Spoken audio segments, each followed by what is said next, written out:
جنگ قادسیہ کے آغاز سے پہلے امیر لشکر حضرت سعد ابن ابی وقاص رضی اللہ عنہ نے حضرت عمر فاروق رضی اللہ عنہ کے حکم پر مسلمانوں کا ایک وفد کسرا فارس کو اسلام کی دعوت دینے کے لیے مدائن کی طرف روانہ کیا۔ یزدگرد اپنے دربار میں ان جسور و غیور انسانوں کو دیکھ رہا تھا جن کی نگاہوں میں اپنے اللہ کے سوا کسی کا خوف نہ تھا۔ ان کے سروں پر جواہرات سے مزین ٹوپیاں اور جسم پر حریر و اطلس کی قبائیں نہ تھیں، تاہم ایران کی عظیم سلطنت کا حکمران ان کے چہروں پر وہ آسودگی اور بے نیازی دیکھ رہا تھا جو اس نے پہلے کبھی نہیں دیکھی تھی۔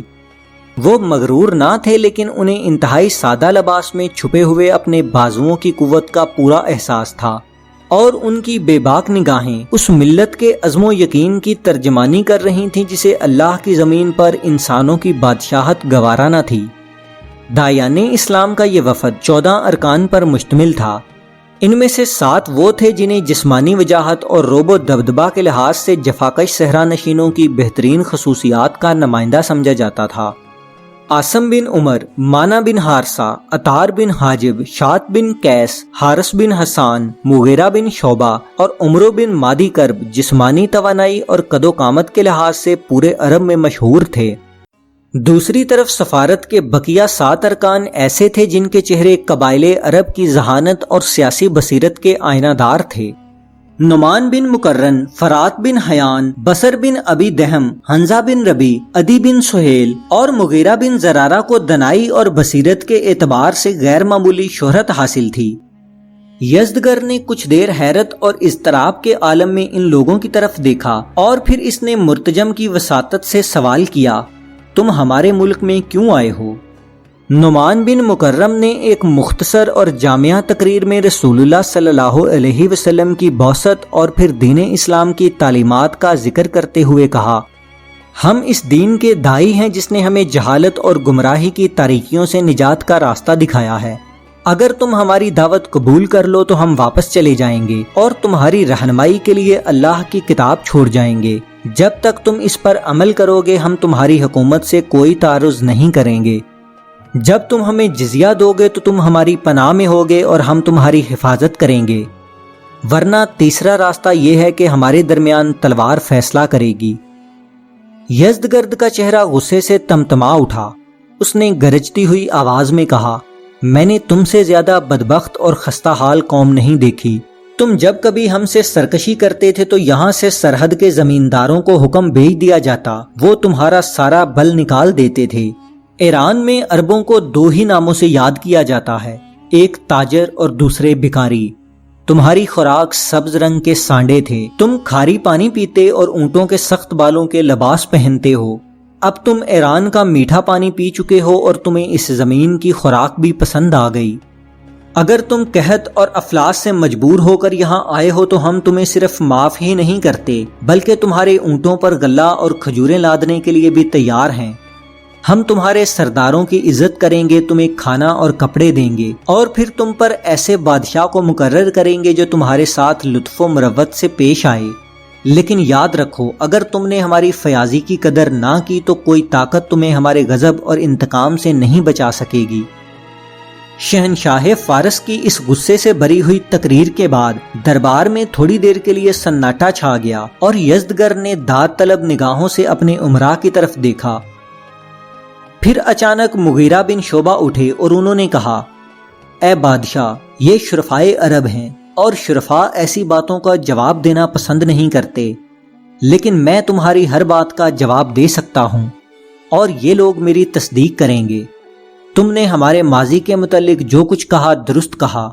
ہم واقعی بدبخت اور گمراہ تھے، ہم نیکی اور بدی کی کوئی تمیز نہ کرتے تھے، ہم ایک دوسرے کا خون پیتے تھے، ہم اپنی لڑکیوں کو زندہ درگور کر دیتے تھے، لیکن اللہ کو ہماری بیچارگی پر رحم آیا اور اس نے ہماری ہدایت کے لیے ایک نبی صلی اللہ علیہ وسلم بھیجا جس نے ہمیں دین حق سے آشنا کیا۔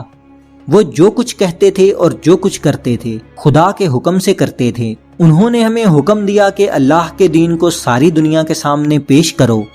جو اس دین کو قبول کر لیں وہ تمہارے بھائی ہیں اور ان کے حقوق تمہارے برابر ہوں گے۔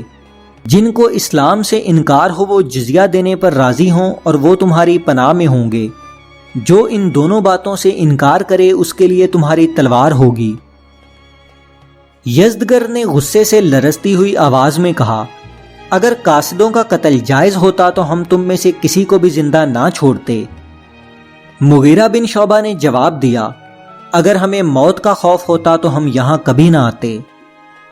हाजरीने दरबार दम बखुद होकर यज़दगर्द के चेहरे का उतार चढ़ाव देख रहे थे। उसने मसनद के करीब मुसल्ला पहरेदारों में से एक कवी हैकल नौजवान को हाथ के इशारे से अपने करीब बुलाकर कुछ कहा और वो जल्दी से बाहर निकल गया। फिर थोड़े ही तवक्कुफ के बाद वो अरकाने वफद की तरफ मतवज्जे हुआ। तुम बहुत गुस्ताख हो, लेकिन हमें तुम्हारी मुफलिसी और नादारी पर तरस आता है, इसलिए हम तुम्हें एक ऐसा तोहफा देना चाहते हैं जो तुम्हारी शान के शयान हो। साद इब्ने अबी वकास रज़ियल्लाहु अन्हु के एलची तज़ब बज़ब की हालत में एक दूसरे की तरफ देख रहे थे। वो ये बात सोच रहे थे कि शहनशाह फारस उन्हें क्या तोहफा देगा। थोड़ी देर बाद दो गुलामों ने मिट्टी का भरा हुआ एक टोकरा लाकर इनके सामने रख दिया। शहनशाह फारस ने अपने गुलामों को हुक्म दिया, ये मिट्टी उस आदमी के सर पर ला दो जो इनमें से अपने आप को ज्यादा इज्जत का मुस्तहिक समझता है, और फिर इन्हें हाँकते हुए मदाइन से बाहर छोड़ाओ। हाजरीने दरबार के चेहरों पर मुस्कुराहटें खेलने लगी। अचानक आसिम बिन उमर ये सोचते हुए आगे बढ़ा कि ये बदबख्त किसी मुअज़्ज़ज़ सहाबी के सर पर मिट्टी का टोकरा न रख दें। आसिम बिन उमर ने मिट्टी का टोकरा उठाकर अपने कंधे पर रखते हुए कहा, मैं इनमें से सबसे ज्यादा मुअज़्ज़ज़ हूँ। हाजरीन की मुस्कुराहटें अचानक कहकहों में तब्दील हो गईं। आसिम बिन उमर रुफका के साथ चल दिया और देखने वालों को यह महसूस हो रहा था कि वो मिट्टी को फूल समझता है। किसरा के दरबार से निकलने के बाद वो चलने की बजाय भाग रहा था। बाहर दरवाजे पर उनके घोड़े खड़े थे। आसिम बिन उमर तमीमी ने मिट्टी का टोकरा अपने घोड़े पर लाद दिया और फिर उस पर सवार होकर अपने साथियों से कहा, यज़दगर्द हमें ईरान की मिट्टी दे चुका है। साद रज़ियल्लाहु अन्हु के लिए इससे बेहतर तोहफा और क्या हो सकता है। अब हमें यहां से निकलने की कोशिश करनी चाहिए। थोड़ी देर बाद मदाइन की सड़कों पर उनके घोड़ों की टाप सुनाई दे रही थी। एक साथ के बाद यज़दगर्द महल के एक और कमरे में इन मसाहबों के दरमियान बैठा हुआ था, जो शहनशाह की हर बात की तायीद में जमीनों आसमान के कुलाबे मिला दिया करते थे। और आज इस हुक्मरान की दानिशमंदी और तदब्बर इन लोगों का मौज़ूए कलाम था, जिसके दरबार से साद इब्ने अबी वकास रज़ियल्लाहु अन्हु का एक एलची मिट्टी का टोकरा उठाकर निकला था। रुस्तम कमरे में दाखिल हुआ और इन खुशामदियों और जी हजूरियों के कहकहे अचानक खामोश हो गए। आलीजा, रुस्तम ने 3 बार फर्शी सलाम करने के बाद कहा, मैं आपकी इजाज़त के बगैर मैदानी जंग से यहाँ हाजिर होने के लिए माजरत चाहता हूँ। मुझे मुसलमानों की सफारत के मुतल्लिक इत्तला मिली थी और मुझे इस बात का अफसोस है कि मैं बरवक्त हाजिर ना हो सका। यज़दगर्द ने जवाब दिया, तुम्हें यहाँ आने की जरूरत ना थी। आलीजा, मैं आज ही वापस चला जाऊंगा, रुस्तम ने कहा। तुम्हें मालूम भी है हमने इन बेकारियों के साथ क्या सलूक किया है? यज़दगर्द ने कहा। नहीं आलीजा, लेकिन मैं इस बात पर हैरान हूं कि वो इतनी जल्दी वापस कैसे चले गए। रुस्तम ने कहा, तुम इस बात से ज्यादा हैरान होगे कि जब वो हमारे दरबार से निकले तो उनके एक मुअज़्ज़ज़ साथी के कंधे पर मिट्टी का एक टोकरा था। मिट्टी का टोकरा? रुस्तम ने हैरानगी के लहजे में पूछा। हाँ, ये बुद्वी ईरान की मिट्टी को भी एक तोहफा समझते थे, यज़दगर्द ने कहा।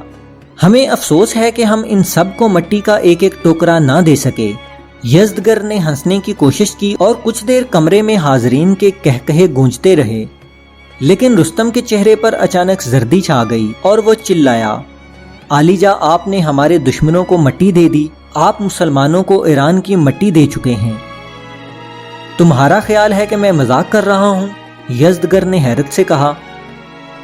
आलीजा, ये बदशगुनी है। रुस्तम ये कहकर मुड़ा और भागता हुआ बाहर निकल गया।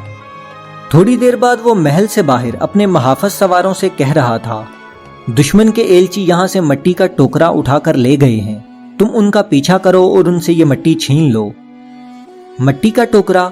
मुहाफिज दस्ते के एक सालार ने हैरत से पूछा। रुस्तम तिलमिला उठा, बेवकूफ, वक्त जाया ना करो, वो ज्यादा दूर नहीं गए होंगे, मैं यहीं पर तुम्हारा इंतजार कर रहा हूँ।